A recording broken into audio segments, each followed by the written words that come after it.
1,453 yesterday.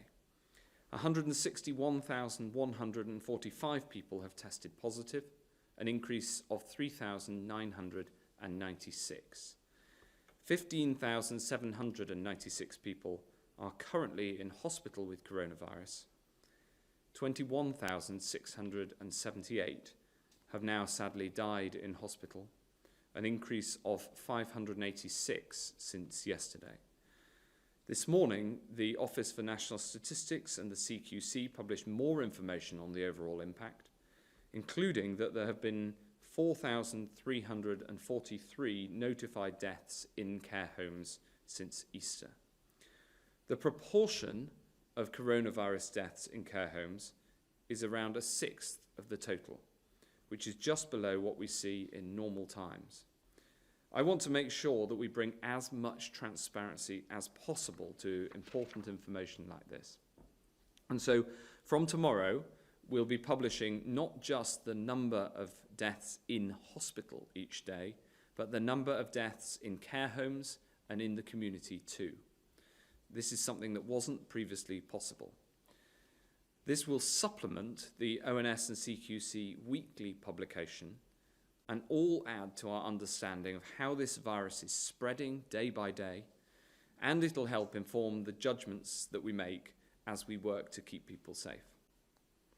Behind every single death is a family's heartbreak, and we must do everything humanly possible to save as many lives as we can. We will not be changing the social distancing rules until our 5 tests have been met. The NHS protected, infection rates falling, the number of deaths falling substantially, the operational challenges around testing and PPE addressed, and no risk of a second spike. I want to update you on 2 other issues of major importance. First, on testing. At the start of the month, I set a goal of 100,000 tests a day. Every day, we're ramping up this testing capacity, on track to meet that goal. We're continuously opening new drive-through centres. There are now 41, with 48 going live this week. For people who can't get to the tests, we're expanding home testing to bring the test to them. We're increasing the dispatch of home test kits from 5,000 a day last Friday to 25,000 a day by the end of the week. At the weekend, 17 mobile testing units manned by the Army were operational. By the end of the week, we plan to have over 70 deployed, with trained crews right across the country.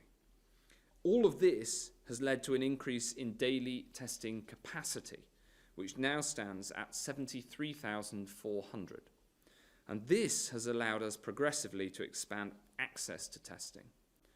We started with hospital patients who've always had the access to tests right the way through, ramping up to include symptomatic NHS and social care colleagues and their households, and then to all essential workers. Today, because we've been able to expand capacity, I can expand access further. Building on successful pilots, we'll be rolling out testing of asymptomatic residents and staff in care homes in England and to patients and staff in the NHS. This will mean that anyone who is working or living in a care home will be able to get access to a test, whether they have symptoms or not. I'm determined to do everything I can to protect the most vulnerable. And we now have the capacity to go further still. So from now, we're making testing available to all over 65s and their households with symptoms, and to all workers who would have to leave home in order to go to work, and members of their households, again, who have symptoms.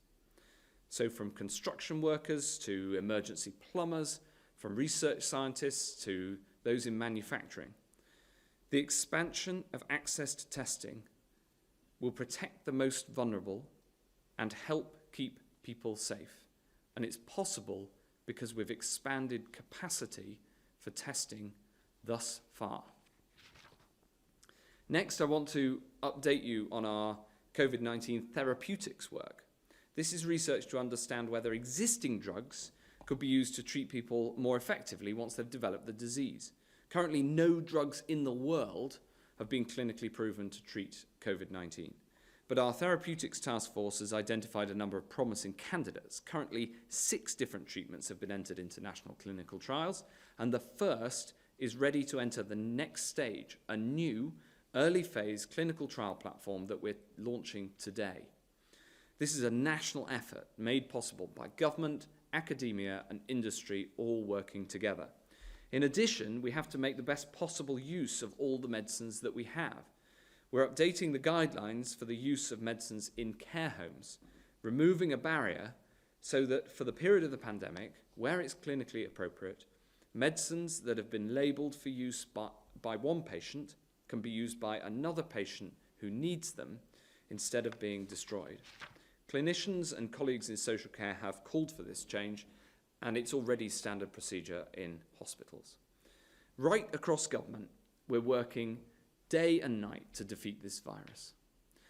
Ramping up testing capacity, investigating new drugs and treatments, backing vaccine development, securing and distributing billions of items of PPE, getting the NHS whatever resources it needs to make sure that it is always there to treat everybody who needs it.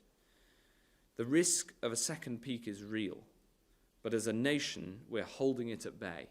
So please, stay at home, protect the NHS, and save lives.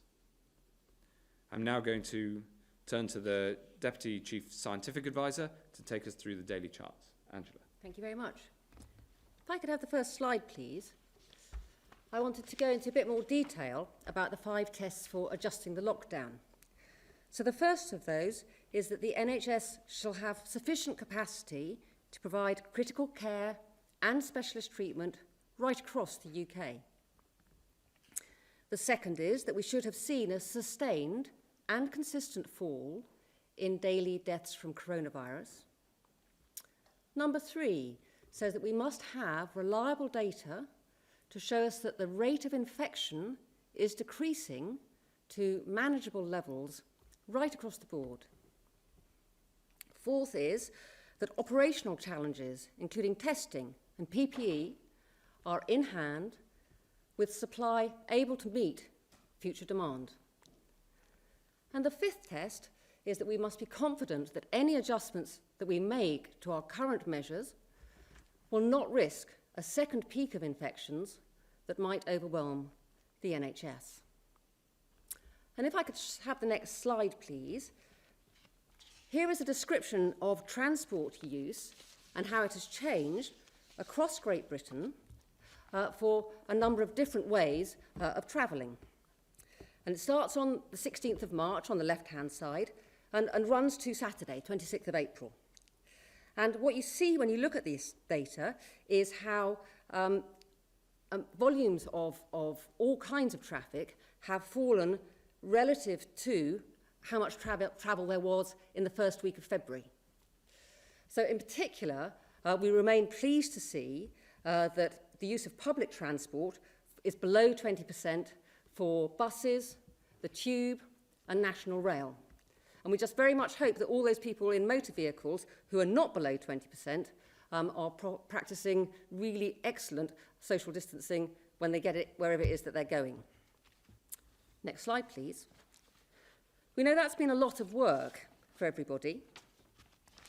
And this slide is new cases in the UK between the 21st of March and the 28th of April.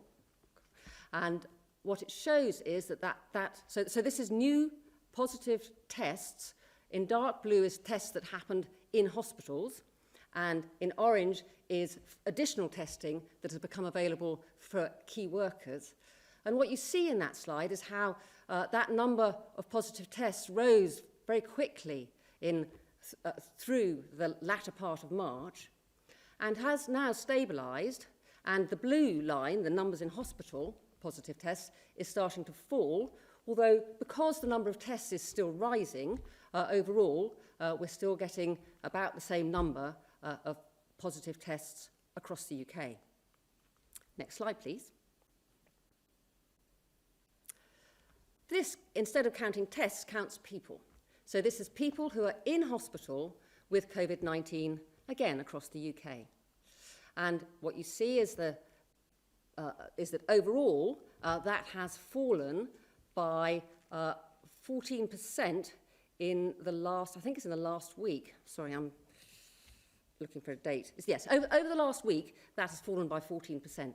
Particularly dramatic fall in London, where the number of people in hospital peaked early compared with the rest of the country, and several other regions of England now clearly falling, although a few regions of England, that number of people in hospital is still stable for now.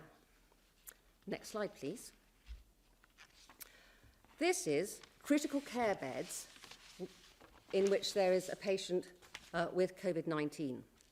So this is two kinds of critical care beds, those in high dependency wards and those in intensive care wards. And the four different lines are England, Northern Ireland, Wales and Scotland. And what you see is what percentage of those beds that can be used for critical care are occupied by a patient with COVID-19. Again, what you see is across our four nations, that has peaked and is beginning to fall as a percentage. Next slide, please. We have to turn to how many people have died from COVID. And our first way of counting that is daily COVID-19 deaths in hospital. So this is a slide that many of us will be familiar with. It's the way we have been counting for more than a month now. When you look at that slide, the first thing you see is this, the first thing you see is that the number of deaths in hospital has started to fall. It's been falling for the last 2 weeks. You see that most easily by looking at the orange line. The orange line is a 7-day rolling average, and the reason we use that is that there are these very strong weekend effects in these data. So what you see is that out of every 7 days, there are always 2 days when it's really low, followed by a day when it's much higher. Because today is Tuesday, it's higher today, because on a Tuesday, we report results from a few days ago. I think the most important thing to see there is that the orange line is falling steadily. But this is just one of the ways that we can count how many people have died with COVID. Next slide, please. This is a different way of counting the same thing. So this is all weekly registered deaths from COVID-19 across the UK compared with what I just showed you, the deaths in hospital. So let's just look at the last bar, which is for the week leading up to the 17th of April. The dark blue bar is what we just looked at, but summed up to then, whereas the pale blue bar is all weekly registered deaths. So that's everybody, not just the people who died with COVID in hospital. If I could have the next slide, please. So what the next slide does is it takes the pale blue line that we just had and breaks it out into a number of different locations. So what you see is hospital is the right-hand bar in a sort of smoky blue. Just to the left of that is people who died with COVID in care homes. Just below that is people who died with COVID in their own home. And then the smallest bar is other locations. So what you can see here is that deaths from COVID are dominated by those deaths in hospital, but that is not the only location in which such deaths are seen. Next slide, please. The last slide for today compares UK deaths with those in other nations. So these lines are lined up against the first day when there had been a total of 50 deaths accumulated in each of these nations. And we have two different lines on there describing what's happened in the UK. Towards the right-hand side, you see a dark blue line labelled UK hospitals only, and that's the data that we've been collecting and showing for a long time. So it's people who've died with COVID in UK hospitals. Whereas a grey line further over to the left there is people who have died with COVID in the UK in all settings. And not surprisingly, if you count all settings, that line is higher than the people who died in UK hospitals. That's the end of the data for today. Thank you very much. Thanks very much indeed. As with yesterday, we're now going to take questions from the public before turning to journalists. And we're going to take 2 questions today from the public. These are questions that, as with the questions from journalists, we don't see in advance. The first I'll read out from the screen, and then the second is going to be relayed by video. So the first question is from Amanda from Hull, and she asks, given that grandparents cannot be used as childcare, what is the plan for easing the lockdown for full-time working parents who have young children that may not be allowed to be in school on a full-time basis?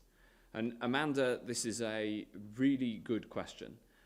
And the honest answer I can give you is that it is still too early to say when we're going to be able to get schools to go back, because there are still too many deaths each day, and the 5 tests that we set out haven't been met.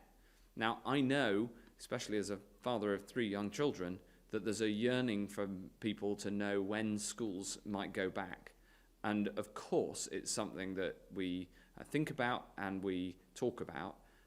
And I'm sorry that I can't give you a more definitive answer, but I can't because we don't yet have the number of deaths and the number of infections low enough for that to be safe to reopen the schools, and we don't yet know how fast the number of new cases will fall, and so we haven't been able to make that decision yet.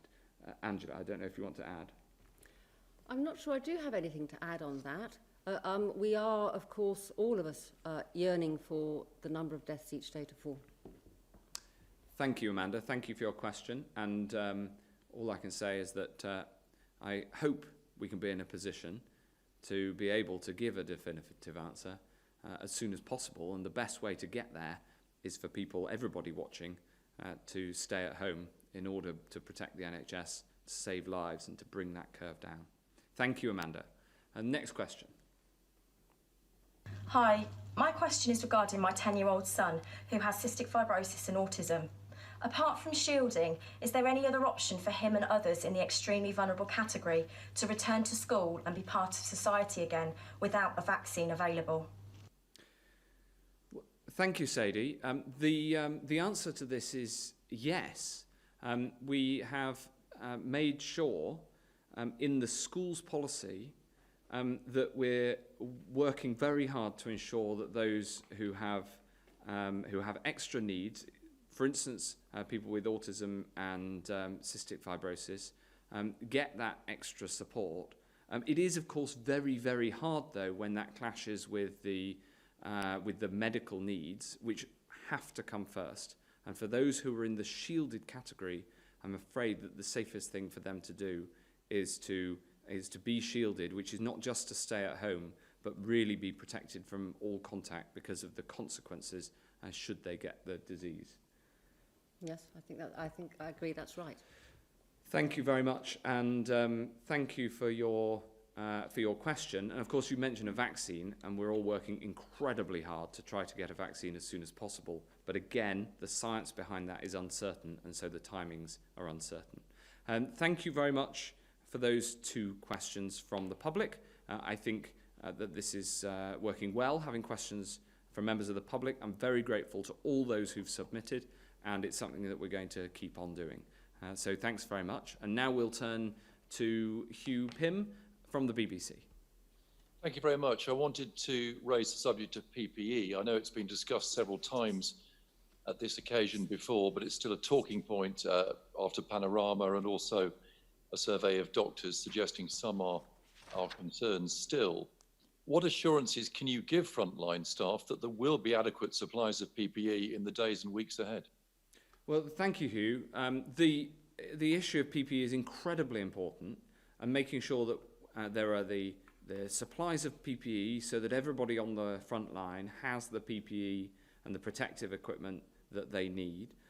As you know, we've been we've been moving heaven and earth to get the amount of PPE that we need to the front line, both buying it from abroad and also then distributing it. That system is getting stronger all of the time, but it is a mammoth effort to do it. I saw two of the things that you referred to. I'm not sure that they were a fair and objective journalistic assessment of the situation, but what we do have is constant focus on the realities of getting PPE to the front line, and we take full responsibility to getting it to every single person who needs it. Can I ask a quick Yes, follow-up? of course. Can you assure staff that stocks are not running low at the moment? Well, I can assure staff that the PPE that we need, according to the agreed guidelines, that is available. We're constantly needing to buy more from abroad and to make more at home to make sure we're constantly replenishing that. And that's a huge effort. You know, globally, there's a shortage of PPE because the demand for PPE, understandably, in so many countries has shot up. Therefore, we're out buying it around the rest of the world. And I'm really glad that a whole host of factories here in the UK are turning over their production towards PPE. It's incredibly important. It's a huge amount of effort, and we're working on it as hard as we possibly can. Thanks, Hugh. Paul Brand from ITV.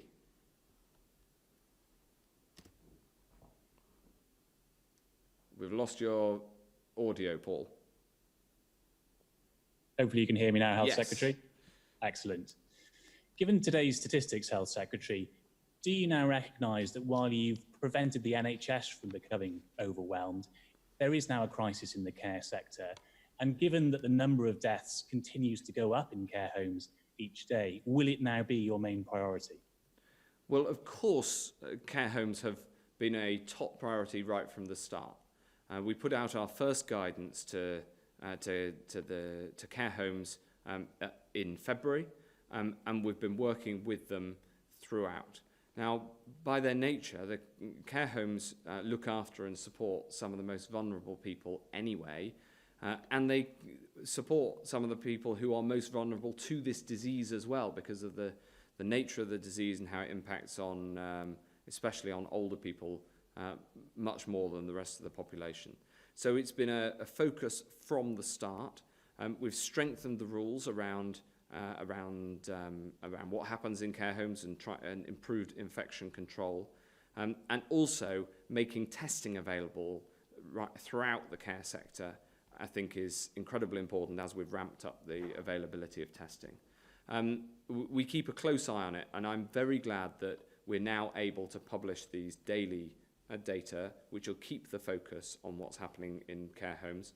I asked for that to start, and I think we talked about it a week or so ago, and now we've got those data being collected so that we can focus on it day in, day out. And my principle in this is to be as transparent as possible, because then you find problems as quickly as possible and we can get in and address it. You say that you'll keep an eye on it, but carers are frustrated, and I understand this is a complex sector. There's lots of private providers here. It's not like the NHS, and that's a fair point that you have often made. But given that the number of deaths in care homes continues to go up every day, surely this has to be your first priority now. This looks as though this is where the virus continues to spread. The spread of the virus through care homes is absolutely a top priority, yes. And on the testing, I think John Newton wanted to add something. Well, yes, I mean, it is absolutely right that care homes are a focus. And in fact, we've done some intensive studies of infection in care homes. And what that showed was that the presence of symptoms was not a very good marker in the care home setting, both among residents and staff, for the presence of the virus. So there were significant numbers of residents who were asymptomatic who had the virus. And so we've massively increased the amount of testing available. So we've now tested 25,000 residents in care homes, and we're rolling out testing now to symptomatic and asymptomatic residents, as well as providing testing through the drive-in centres and through the other means that Secretary of State's mentioned for staff. And we think that will really make a difference, combined with intensive infection control methods informed by much more widely available testing. Thanks, John. Nick Martin from Sky. Very good afternoon. A question for all of you, but the Health Secretary first. I just want to clarify something you said in your introduction, Secretary of State. You said the proportion of corona deaths in care homes is around a sixth of the total. I mean, in week 16, which I think is ending April the 17th, care home deaths were actually 23% of the official COVID deaths. And of total deaths, not just COVID, closer to a third.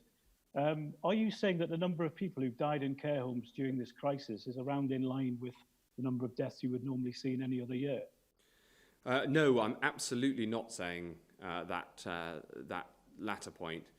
What I was saying very clearly is that in the statistics that have been published so far, the number of deaths from coronavirus in care homes is around a sixth in total. But of course, the breakdown of the statistics, exactly as you say, shows that proportion's changing. And we've got to, so I was putting it in the broad context, but also saying that it is an absolute focus of ours because it's an area which you've highlighted many times in the past and an area where we've got a huge amount of focus. Thanks. Ben Kentish from LBC. Can I just have a follow-up, please? Yes, of course, Nick. Sorry, I'm so sorry. No problem. A lot of people have died in care homes. I've seen it with my own eyes. And you knew, and your department knew, that this was a high-risk area. You've issued guidance to care homes repeatedly over the last few months. And yet, PPE was inadequate. Tests, for the most part, were few and far between. But yet the deaths in care homes seem to take you and your department by surprise.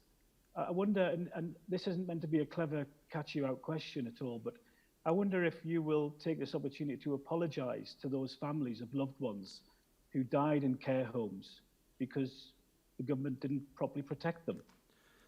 That's the thing is, Nick. I think that's unreasonable as a question, actually. And I know you care an awful lot about this, but from the start, we knew that there was a very significant challenge with care homes, not least because of the frailty of the residents, and the enormous work that's gone on within government, Public Health England, and local authorities and the CQC to monitor this from the start. It has been more difficult to get data flowing, and I'm very glad we're able to do that now on a daily basis instead of a weekly basis as before. And making sure that care homes have the support they need has been absolutely at front of mind right from the start. In fact, I can remember in one of the very early discussions about coronavirus in January, having a discussion about, because one of the first things we knew about this virus was that it had a very strong age profile, as in it was much more dangerous for older people. That immediately drew our attention to the fact that there was a big challenge in care homes, especially because people are more frail and therefore they're more at risk. So it's something that we've focused on right from the start, and something that's been a huge challenge throughout, and we're constantly learning from what happens and trying to improve the way that we support people across the care sector. Ben Kentish from LBC. Secretary of State, why didn't you bring in tests earlier? It just seems odd that it took a while for tests to come through. Why didn't you, if you knew the risks, and as you've just clearly said, why did it take you so long to give the sector what it was crying out for, and that was tests? Well, we have been testing in care homes right from the start and throughout the crisis. So that's one of the things in your question that I dispute. And I know the passion that you have for this subject, but it is really important for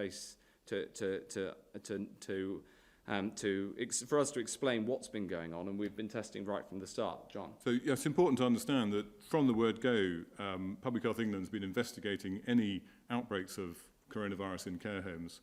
And the approach there would be to test a limited number. When test capacity was limited, we're talking about beginning of April, test capacity was limited to test a number of index cases to clarify that it was an outbreak of coronavirus. Then the whole care home would be treated as if the symptomatic cases were all coronavirus, and various measures were put in place, and no doubt many lives saved as a result. Obviously, now we have more testing and we have more knowledge about the way the virus spreads in care homes. We're able to adapt that and will be even more effective. But it'd be wrong to say that testing was not available and not used. And it would also be wrong to say that nothing was done about these outbreaks. A great deal was done, but we're confident we can be more effective now than in the past. And the issue of care homes is an international one. Every country in Europe has had a significant problem with a large proportion of the deaths from coronavirus occurring in the care home sector. We are no different in that respect. And the care home sector is a highly distributed system. It's intrinsically difficult to deliver services to that sector, but nevertheless, a huge effort has been made in collaboration with organisations like the Care Quality Commission and also local government. So a lot has been done. We all want to do more, and we are, certainly with testing, we're going to be able to do a lot more with this additional capacity that Secretary of State described. Thank you. Thanks, Nick. Ben Kentish from LBC. Thank you. Good afternoon to you all. Secretary of State, I know you've said you're following the science on this, but it's been almost a week since your scientific advisors made a new recommendation in relation to the use of face masks. Scotland today becoming the latest country to recommend they are used in public places. Are you able to tell us about the deliberations you're making on that, what the delay is, and when we're likely to hear some sort of ruling, some sort of advice on that? And if I could also ask very quickly to Professor McLean another practical question. Experts in some countries have given very clear advice about stopping the spread of this disease from surfaces. I know you've recommended washing hands, but other countries, for example, are saying people should be disinfecting their washing, takeaway boxes, anything really coming into their house. Are you recommending British people do those sorts of things too? Thank you. Well, they're all questions to Professor McLean. What I'd say is that on face masks, we are guided by the science, and the government position hasn't changed. Professor McLean will explain the science. The government position, the UK government position, hasn't changed. Not least because the most important thing people can do is the social distancing, as opposed to the weak science on face masks. There is very clear science on social distancing and the importance of it. So that is our absolute priority in terms of the message to the public that the social distancing and staying at home is the thing that is helping to save lives by flattening the curve. That is the number one thing. Professor. The recommendation from SAGE is completely clear, which is that there is weak evidence of a small effect in which a face mask can prevent a source of infection going from somebody who is infected to the people around them. Now, of course, under our current circumstances, anybody who has symptoms really must stay at home, and that's the thing that people have done so brilliantly. But we are also concerned that some people are infected who don't have symptoms, or maybe don't have symptoms yet. And that is the reason that SAGE has put so much effort into looking at this question. But the answer is clear, that the evidence is weak and the effect is small, and we've passed that on to our colleagues in government with which to make a decision. Turning on to your question about hand washing and keeping surfaces clean, we have always absolutely been really majored on hand washing, because that's the way you keep the inside of your house and your family safe when you come in from outdoors. We would also recommend always keeping the inside of the surfaces in your house clean. That would seem like common sense to me. Thanks very much. Thanks, Ben. The next question is from Dominic Yeatman at the Metro. Dominic. Hello, Secretary of State. You said that you knew from the start that there was a very significant challenge with care homes. So why were care homes not told to ban visitors until March the 16th? And why were figures on deaths outside hospitals not published until March 31st? So the collection of the information from the care home sector has been more difficult than from the NHS by the distributed nature of the care system. There's 15,000 care homes, which they're part of 10,000 different organisations. And so I'm glad we managed to get the data collection. On the point about visitors, that was based on clinical advice. And I'll explain the reason that our clinical advisors gave us, which is that before there was a widespread incidence of coronavirus across the community as a whole, the critical thing is that in a care home, having visitors also has a positive impact both against the loneliness of the residents, but also on their longevity and their mental health. And so so these are difficult judgments, and there are no easy recommendations to make. And so absolutely we follow we're guided by that clinical advice. And when it was necessary to make that change, which is quite a firm change, then we did so. So, I understand, of course I understand, the focus now on care homes and the questions from the media, but it's something we've been working on incredibly hard right from the start. And really, one of the things that has happened in this crisis is that social care alongside the NHS have both been seen as these two absolutely vital parts of our society, and I think that that's a good thing that we recognise and value them in that way. James Caven at the Daily Star. Hi, I just wanted to ask, first of all, there's increasing frustration over what people see as mixed messaging from the government around the social distancing measures. On the one hand, we've seen long queues at DIY stores, while on the other, police are moving people on for sitting alone outside and sunbathing in parks. As increasing numbers of people return to work and roads get busier, can you give greater clarity what you can and can't do outside the house? And second, if I can just ask, there have been reports that ventilator production is now being scaled back just weeks after you called on British industry to build thousands for the NHS. Will we be in a situation soon where we have a huge supply of these machines that outstrips demand? And I just wondered what's going to happen with that supply, and will the production of new ventilators continue to be scaled back, or do you still want more for the future? Thanks very much indeed. Look, on the clarity, I can absolutely give you that clarity, James, which is that people should follow the social distancing rules and they should stay at home if at all possible, because that protects the NHS. And so far, the protection of the NHS is working. And this brings me to the second point, which is that it is good news that there are spare ventilated beds available in the NHS. There has been no point when somebody's needed a ventilator and a ventilator has not been available, a ventilated bed, because it's more than just the ventilator machine. Of course, you need the people as well to use them. That has been one of the things in this crisis that people said right at the start, that preventing the NHS from being overwhelmed would be extremely difficult. Some people told me to my face it would be impossible.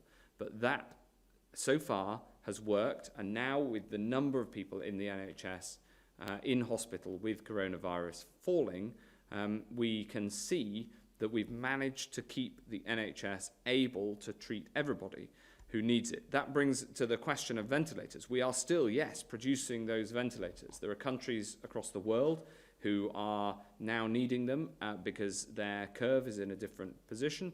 And so we're still working with those companies who I pay tribute to, who've absolutely pulled the stops out and made sure that we had the ventilator capacity that we needed when the number of people on ventilators was at its peak, which I think was about 3 weeks ago, Angela? Yeah. About that. So I pay tribute to the ventilator challenge and everybody who participated in it. They've done an amazing job, and so far it's been successful in ensuring we've always got those ventilators that people need. Chris Lloyd from the Northern Echo. Good afternoon, thanks for having me.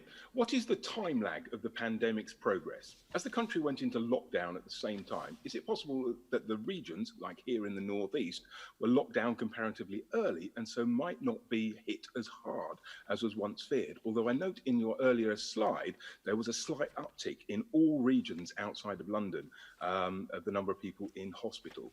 And will that have any impact on a second wave in the regions? And how will the time lag inform policy on lifting the lockdown?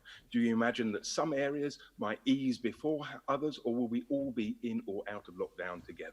And then, hopefully I'm not outstaying my welcome here, looking further ahead, northern manufacturing towns bore the brunt of previous economic downturns. So how will the government ensure its measures to help the country recover are regionally applicable in terms of manufacturing, infrastructure, even moving government jobs out of London? Well, Chris, you're very welcome here at the press conference. I'm going to ask Angela to answer the substance of the first part of your question, but the first thing I'd say is I want to pay tribute to the people of the North East for staying at home and helping to ensure that the number of cases in the North East has been relatively low. And, you know, knowing Newcastle well as I do, I know that the people of the North East are very gregarious and have done their duty by staying at home, which is what is needed in these circumstances. On the economic question that you rightly raise, absolutely it is a top priority to make sure that we level up this country. And that agenda will be, I think, even more important once we're through coronavirus and recovering from it. North East councils have been allocated more than £600 million as part of the business support package, and we've identified more than 50,000 business properties which may be able to receive a grant in the North East. So we are putting the economic support in place during the crisis, but I'm absolutely sure that after the crisis, the top priority of the government will be to level up and make sure that all parts of this country can recover together, because that is going to be a huge task. If I can ask Professor McLean to answer on the shape of the curve. Your observation is absolutely right that London was always high above the other regions of England and devolved administrations. And interestingly, there is a signal in there that London turned over perhaps a little bit earlier than other regions. And various of our scientists around the country are combing through that data and other places where we might be able to see that signal to see if they can find anything to explain why that should be so. If there is an effect, it's quite small, actually. It's not a huge, great big difference between the regions. You are right that there is yesterday's numbers were a little bit higher in most regions than the day before, but it's a tiny effect. It's well within the noise that we see in these data sets. I watch these data incredibly carefully, and whilst I would much rather they went down absolutely regularly every day, an increase like that is not something that worries me. The question of whether or not we should have regional policies, I think, is a really interesting one. It's the kind of thing that you can imagine epidemiologists all over the world, not just in this country, are puzzling over. I think there's always a trade-off, isn't there, between making sure you do things that are incredibly beautifully tailored to each part of your population, and on the other hand, keeping things simple and actually also carrying on all being in this together. So I don't have an answer for you for that at the moment, but I can reassure you that all the time, one of the things we do is we look at the data all together and we disaggregate it and look at it in regions. Thanks very much, Chris. Have you got a follow-up question? Yeah. Yeah. I did ask about the time lag as well, and whether different parts of the country might be eased from the lockdown at different times because of the time lag, or will we all be under the lockdown at the same time together? So that is a question that we're looking at. There was a big benefit, I think, as we brought in the lockdown measures of the whole country moving together. We did think about moving with London and the Midlands first because they were more advanced in terms of the number of cases. But we decided that we are really in this together, and the shape of the curve, if not the height of the curve, has been very similar across the whole country. It went up more in London, but it's also come down more. But the broad shape has been similar, which is what you'd expect, given that we've all been living through the same lockdown measures. The other thing to say is that it isn't just about the level, it's also about the slope of the curve. And if the R goes above 1 anywhere, then that would eventually lead to an exponential rise and a second peak and an overwhelming of the NHS in that area unless it's addressed. So although the level of the number of cases is different in different parts, the slope of the curve has actually been remarkably similar across the country. So that argues for doing things as a whole country together. I hope that makes sense. Thanks very much for coming, Chris. Appreciate it. Finally, Adam Vaughan from The New Scientist. Hi, you said you're recruiting 18,000 contact tracers. I wanted to ask, how many do you have today? What date will you hit 18,000? And how important are those tracers as a strategy for controlling the virus after the lockdown? And secondly, we heard today that the NHS contact tracing app will be ready within 3 weeks. What's your goal for the number of people you want to download it? And how will you incentivize them to do so?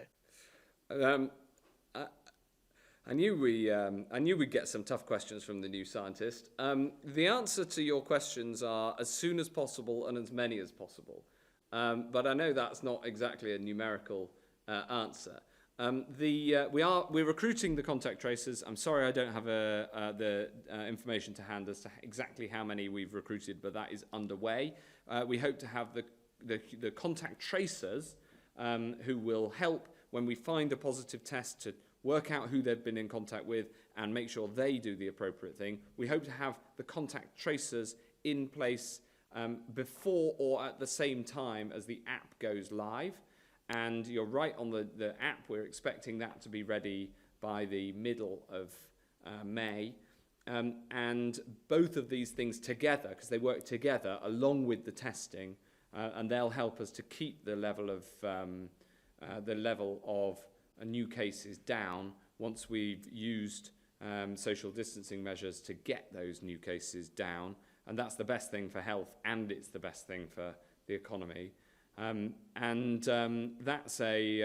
it's work in progress. I appreciate that I haven't, other than saying the middle of May, I haven't given you numerical details. I don't have the data to hand, but I'll try to find that for you.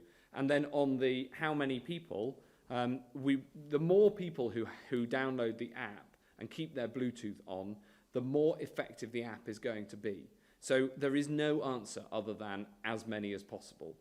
Because if everybody downloads it, it will just be more effective at spotting who people have been in contact with through contact tracing, and helping alongside the human contact tracing for people to be able to keep the R down by catching those who they may have transmitted the disease to. It's also, of course, tied with the rules around isolation. Because what really also matters is if you have been in substantial contact with somebody who's tested positive, making sure we get the right rules around what that person is then required and asked to do is also a critical part of this infrastructure that we're building. Can I just ask a follow-up question? From what you've just said, you said that the human contact tracers and the app will work in tandem. And if you're saying if the app is coming in 3 weeks, does that mean the target for the 18,000 is in 3 weeks? Before or at the same time as the app. So yes. Yeah. Okay. Good stuff. Thanks. Thank you very much indeed. Great to have the New Scientist at the Downing Street briefing. I hope my answer was scientifically valid. Thank you very much for joining us, and no doubt see you again soon.